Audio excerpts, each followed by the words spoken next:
Hello everyone, and welcome back. Thank you for spending a few quiet minutes with us today. This is a gentle English listening podcast, made especially for learners who want to relax and learn at the same time. My name is Alex. Hello everyone. I'm Yuki. It's really nice to be here with you. Whether you are listening at home on the train, or after a long day of work, we're happy you're here. Today's episode is calm and reflective. There is no rush. You don't need to understand every word. Just listen, breathe, and let the English flow naturally. Yes, this time of year often feels a little special. The days are changing, and many people start to think quietly about their lives. Not in a serious way but in a soft, thoughtful way. That's right. Today, we're not here to talk about big success or big failures. We're here to talk about something simple. We're going to talk about your year. When we say your year, we don't mean a perfect year.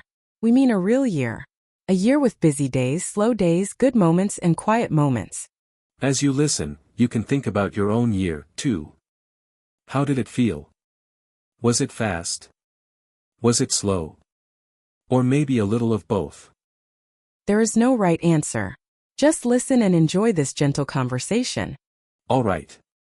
Let's begin, slowly and calmly, together. Yuki, before we talk about plans or the future, I'd like to start with something very simple.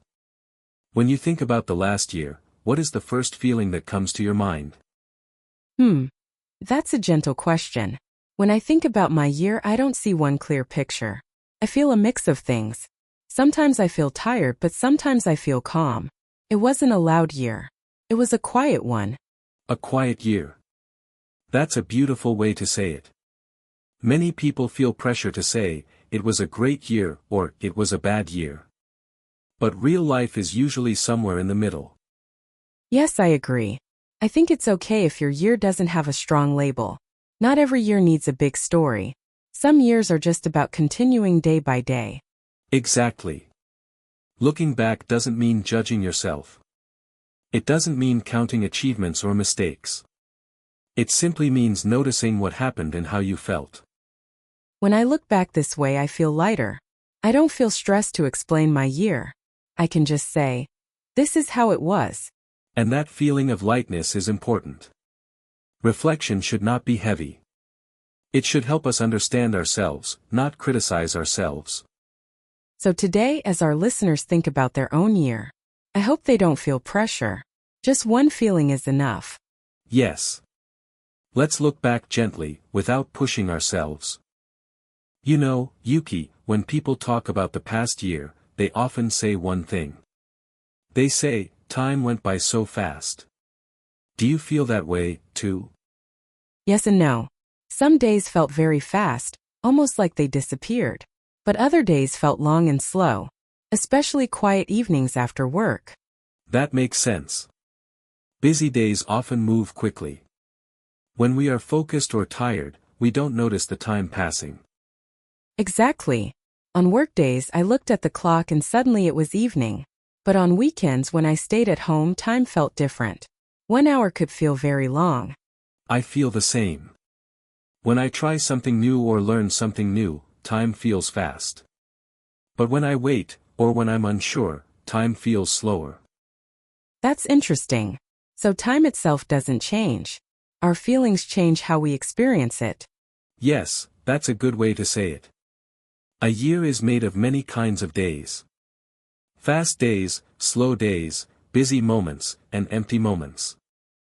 And all of them are part of our year.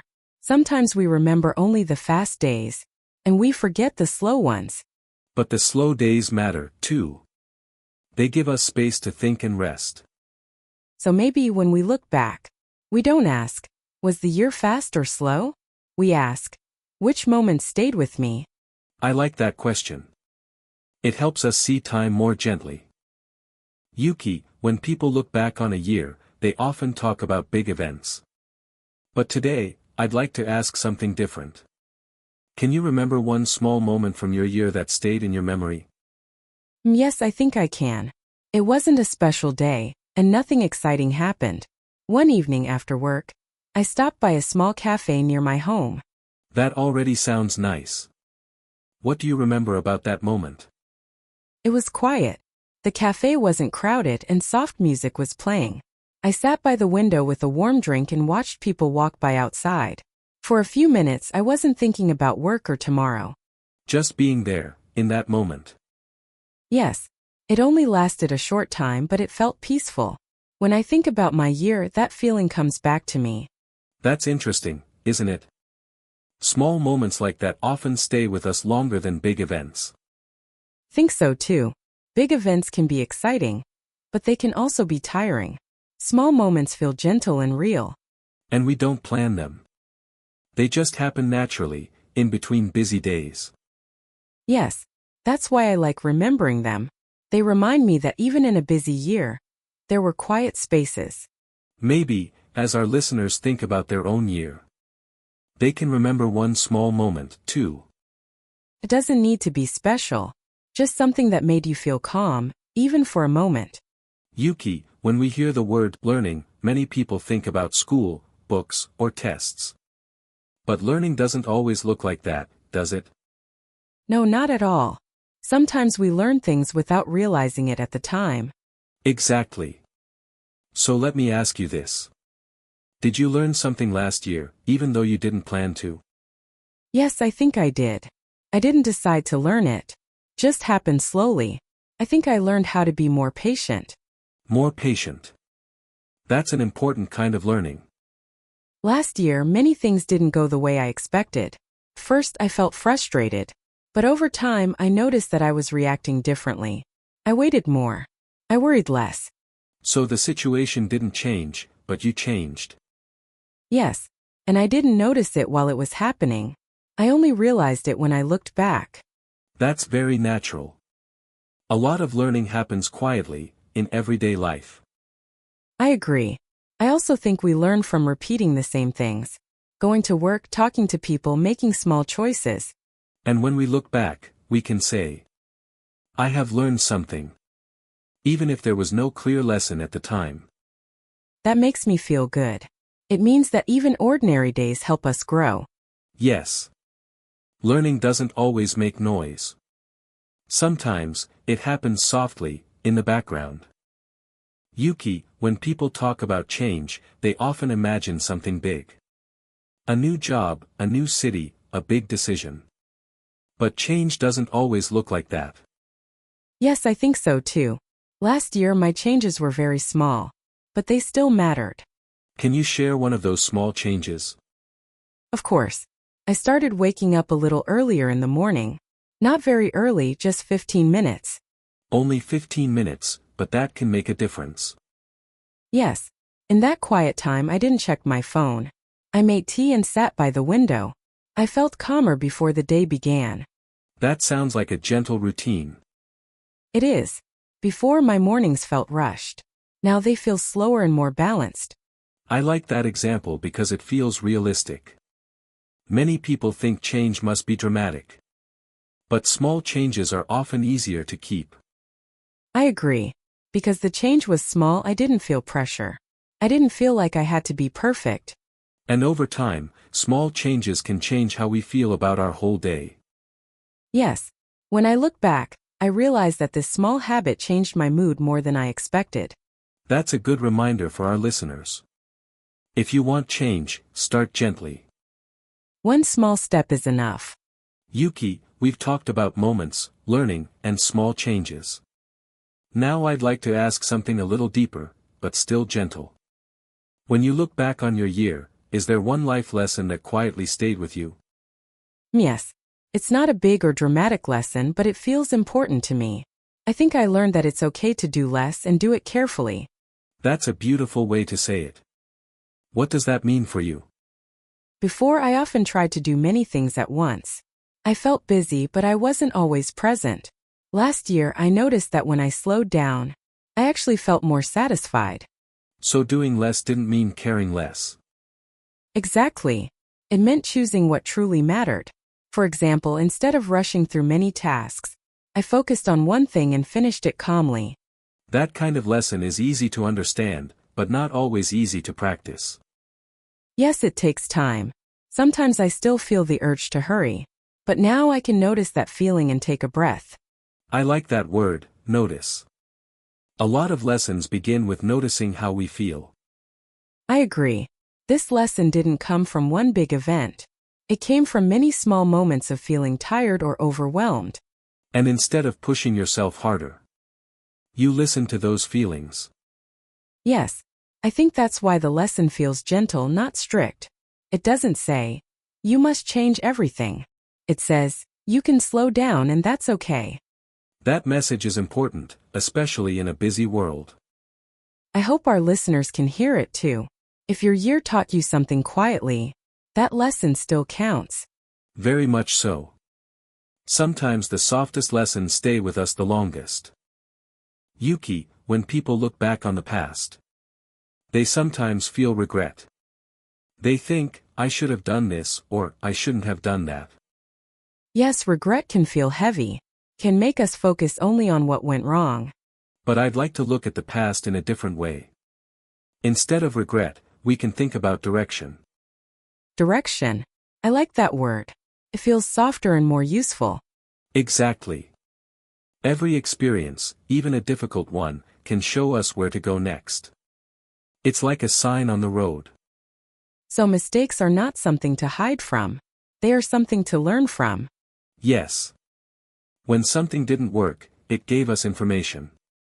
It told us, maybe this is not the right way for you.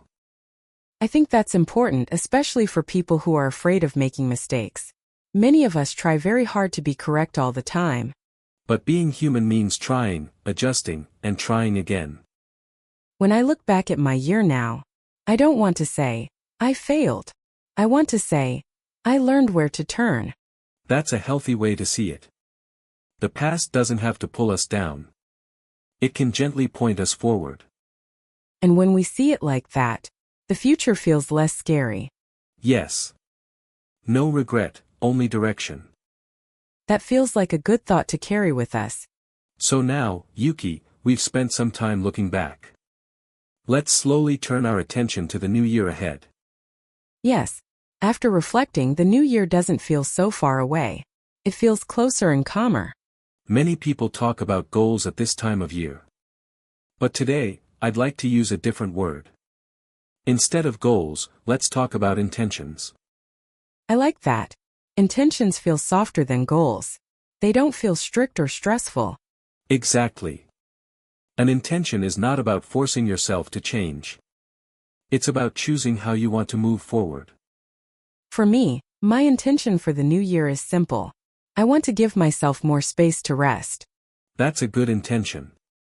Rest is often forgotten, but it's very important. Yes, I don't want to rush through my days. I want to notice small things and enjoy them. My intention is similar. I want to stay curious. Even about small, ordinary things. Those intentions don't sound difficult. They sound kind and realistic. That's the point. The new year doesn't need a big promise. A gentle direction is enough. And even if we forget our intention sometimes, we can always come back to it. Yes. Each day is another small beginning. That makes the new year feel welcoming, not heavy. Exactly. We step into it slowly, at our own pace. As we come to the end of today's conversation, we'd like to leave you with a quiet moment. You don't need to answer out loud. Just think gently in your own time. When you look back on your year, what feeling stays with you the most? And when you think about the year ahead, what is one small thing you'd like to keep with you? It doesn't have to be a big plan or a big change. A simple thought is enough. You can even try saying one sentence in English, silently or softly. For example, I learned, or I hope to. If this episode felt calm or helpful, you can listen again and take it slowly. And if you'd like more gentle English listening practice, please subscribe to this podcast. We're happy to spend this quiet learning time with you. Thank you for listening and reflecting with us today. Until next time, take care of yourself. And keep learning gently and at your own pace.